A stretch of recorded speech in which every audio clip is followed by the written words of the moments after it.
Bueno, buenas tardes, que Dios les bendiga. En esta oportunidad, en esta tarde, tenemos el honor, el gusto de presentar al pastor Franklin Caranqui como nuestro invitado. Y pues estamos también acompañados de mi compañero, del hermano Jaime Orozco. Bueno, en esta oportunidad vamos a hablar de unos temas bastante, tal vez, controversiales, y pues es algo bastante importante de conocer, de saber, y queremos, por favor, preguntarle al pastor cuatro preguntas exactamente, de los cuales nos puede ayudar a aclarar un poco más de este tema. Y le doy paso al hermano Jaime para que por favor inicie con esta entrevista. Pastor, bienvenido, mi hermano, bienvenido. Gracias, buenas tardes. Dios les bendiga. Pastor, dentro de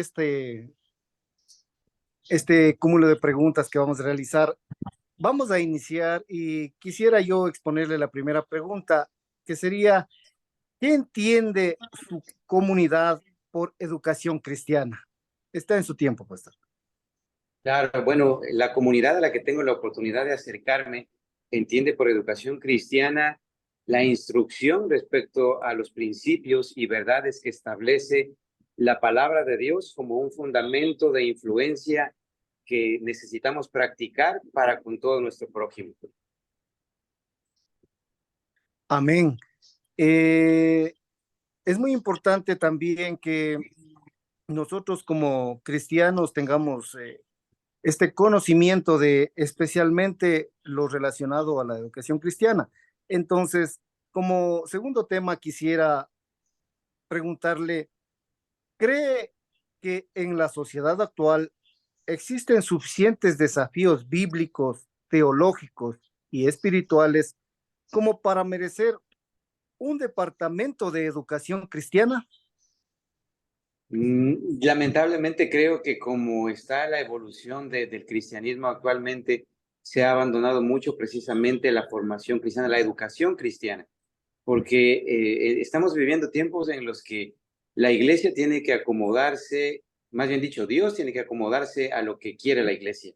Si la iglesia tiene tiempo, si la iglesia quiere aprender, entonces todo esto desvirtúa mucho precisamente el que los fundamentos que tengamos hagan que tengamos departamentos que se propaguen como una formación que cada día involucre más gente. Al contrario, creo que más bien la gente al tiempo de hoy ha hallado un estado de confort en el cual ya no tiene mucha influencia lo que diga los departamentos de formación cristiana. Creo que esto está afectando al tiempo de hoy y no estoy hablando solamente de la iglesia en la que Dios me permite pastorear actualmente, sino creo que es algo que está afectando a la iglesia a nivel general. En este aspecto, más bien yo creería que es ya una concientización a través de las verdades de la Biblia, el Espíritu Santo de Dios hablando a la iglesia para que volvamos a esos principios y esto nos permita fortalecer la educación cristiana y podamos fomentar departamentos. Creo que es lo que nos está haciendo falta en este tiempo. Amén. Es en realidad muy interesante porque hace falta alguien que nos esté reglamentando todo este tipo de educación para tener una unidad espiritual sobre todo. Entonces, agradecido por esta primera parte y en la segunda parte, las dos siguientes preguntas va a continuar nuestro hermano Jonathan. Amén. Muchas Adelante, gracias. Jonah.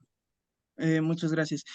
Bueno, pastor, en el contexto de lo que estamos hablando, yo quería preguntarte, ¿qué desafíos bíblicos, teológicos y espirituales identificas tú en la sociedad que representa una amenaza para la salud espiritual e intelectual en la iglesia? Quiero que por favor nos expliques un poquito más sobre este tema. Claro, desafíos realmente hay varios, pero quiero exponer tres, creo que son los principales.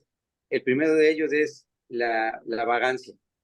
¿Qué digo la vagancia? Porque como un desafío espiritual es como que la iglesia ya no necesita una búsqueda continua de Dios, sino que me conformo con ir a la iglesia un par de veces a la semana y creo que con eso es suficiente. El desafío es que la iglesia regrese a ese primer amor y entienda que no se trata de estar metido en una iglesia, sino de tener una necesidad de Dios.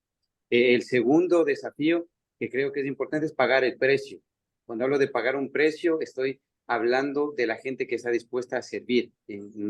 Estoy hablando de una actividad cristiana en la que disipulo a otros, en las que conozco las escrituras y doy la interpretación correcta para que mucha gente la entienda y hago que la gente se apasione cada vez más por lo que Jesús dijo a través de su palabra. Un tercer desafío creo que es el encontrar un tiempo de oración unánimes. Hablo en este sentido lo que el libro de Hechos habla cuando nos implica que por qué sucedían las cosas con la iglesia primitiva. Dice que hacían todas las cosas unánimes, es decir, un mismo sentir, un mismo pensar, un mismo horizonte. Hoy, y lamentablemente, como vemos la situación en la iglesia es que tenemos conocidos, pero no tenemos hermandad. Entonces creo que el desafío más grande es fomentar un sentir que implique que la gente sienta la necesidad del uno del otro. O sea, si llegáramos a entender el principio que Jesús lo estableció como el segundo gran mandamiento, que lo expresé también en preguntas anteriores, es amar a nuestro prójimo como a nosotros mismos. No me duele lo que le pasa a mi prójimo, no siento la necesidad que él siente, no me afecta lo que está sucediendo en su problemática diaria, en su situación, sino que puedo vivir con mis problemas y estoy contento con la vida cristiana que llevo actualmente. Creo que esos tres desafíos son los que estoy enfocándolos inclusive más como congregación para que exista un movimiento en el que seamos quebrantados, para que este quebranto nos haga volver a ser desafiados, valga la redundancia, y tener un anhelo de vivir como la iglesia primitiva. Los tiempos son difíciles y creo que es importante ser nosotros una voz que continuamente redarguya a la iglesia para que podamos tener un efecto, tal vez no de todos, pero si son uno o dos, creo que habremos hecho algo al menos porque la voz de Dios sea escuchada en la iglesia.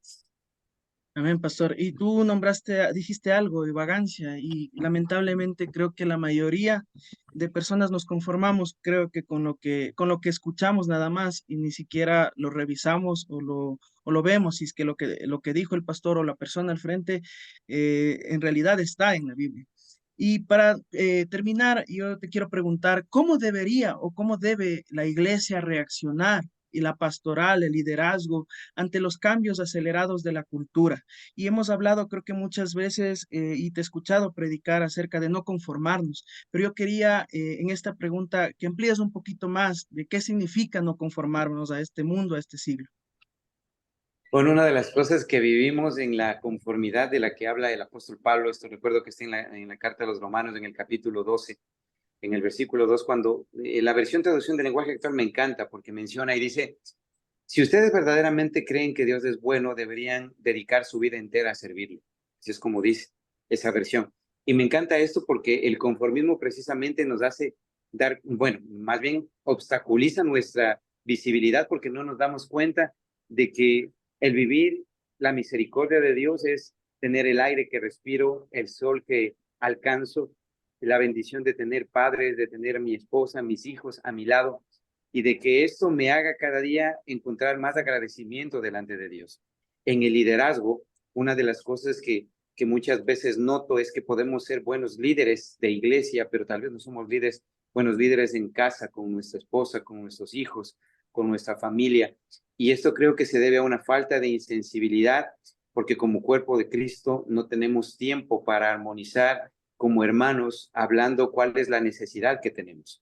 A veces mantener una máscara o una fachada de que todo está bien nos hace pensar que solo somos buenos cristianos, que no tenemos defectos, que estamos rumbo a la perfección, pero no hacemos entender que esas debilidades son algo con lo que luchamos todos los días y eso debería hacernos llegar a amarnos más para cubrirnos en oración, para tener tiempos de clamor juntos y para saber que somos tan humanas como cualquiera y que necesitamos más bien al contrario, vivir más apegados a Dios, a su presencia y como hermanos tener un cuerpo que cada día busque restaurarse el uno al otro. Tal vez estoy hablando de algo ficticio, de algo que tal vez no veo en la iglesia actual, pero creo que ese es el anhelo de Dios para con todos nosotros en este tiempo. Una lucha bastante difícil, pero creo firmemente en mi espíritu que es posible cuando haya sensibilidad de parte de Dios en el corazón y en el alma del hombre.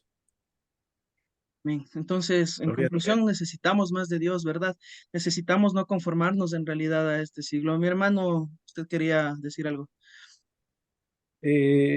Simplemente acotar que es muy necesario en realidad todo lo que estamos haciendo y esto nos llevó a nosotros prepararnos porque es necesario tener un conocimiento más amplio para poder llevar y guiar a un pueblo y nosotros mismos tratar de vivir un verdadero cristianismo. Esto es lo que hemos hablado y estamos muy conformes con todo lo que nuestro pastor hoy nos indica también a través de esta entrevista. Nada más.